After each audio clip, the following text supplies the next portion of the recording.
I have Protestant co-workers tell me that as Orthodox, with so much symbolism in our church, we've lost our Christ-centeredness. What would you say to this? Well, I think I said it earlier, that Protestants have only a few elements. Protestants do not know Christ in all the breadth and length and height of the mystery that he represents. In other words, the fullness of Christ. The problem of the Protestants is that separate Christ from the church. So they all relate to Christ but not one another. That's a big problem. Because the church is only in Christ but not among us, which means that Christ is limited. They say Christ alone. Christ without the church? But the church is the body of Christ. You cannot be united with Christ if you're not united with the church. And you cannot be in the church if you're not with Christ. There lies the difference between the Orthodox and the Protestant. And why does the Protestant make a distinction between Christ and the church? Because it has the problem of the medieval Catholic Church, which put all the emphasis on the clergy. And so the people said, it isn't the church, the clergy, but it is Christ. They set up Christ against the priests. This is why they believe in the priesthood of all believers.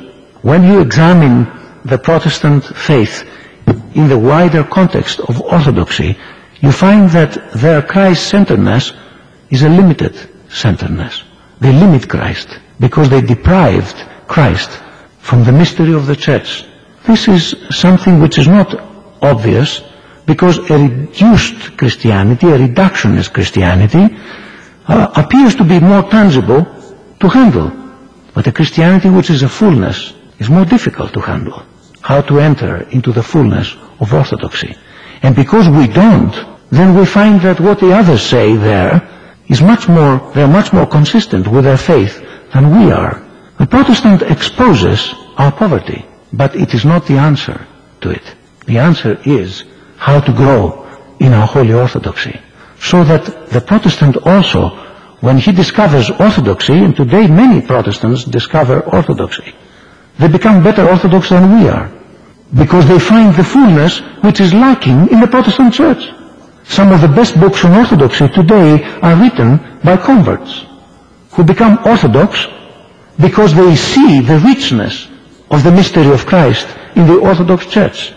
We are exposed, indeed, many times by Protestants, but the Protestants are not the answer to our problem and our poverty. They challenge us, and therefore we must return to our church and to the fullness of Christ that exists in it. And if we do this, then we'll be able to help the Protestants and to help all the other Christians.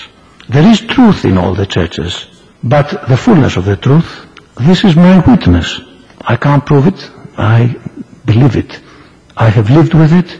I have worked among Protestants and Catholics, and I have taught in a university which was the only Orthodox.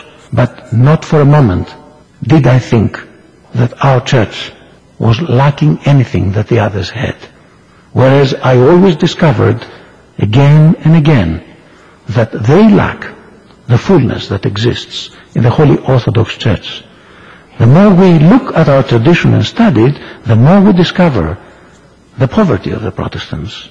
Nevertheless, the problem they try to solve, and we must be sympathetic to them, and we must actually try to help them to grow up in the mystery of Christ, to see that Christ has established his church, to see more of the power of Christ.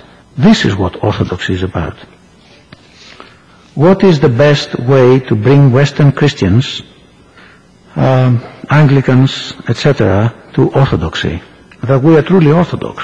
If we're not truly Orthodox, because of us they don't join Orthodoxy. Many times. And we are not truly Orthodox when we're divided. That's why there is a need that we have a united witness. That we're united. And we are not bickering about words and about cherished particular traditions.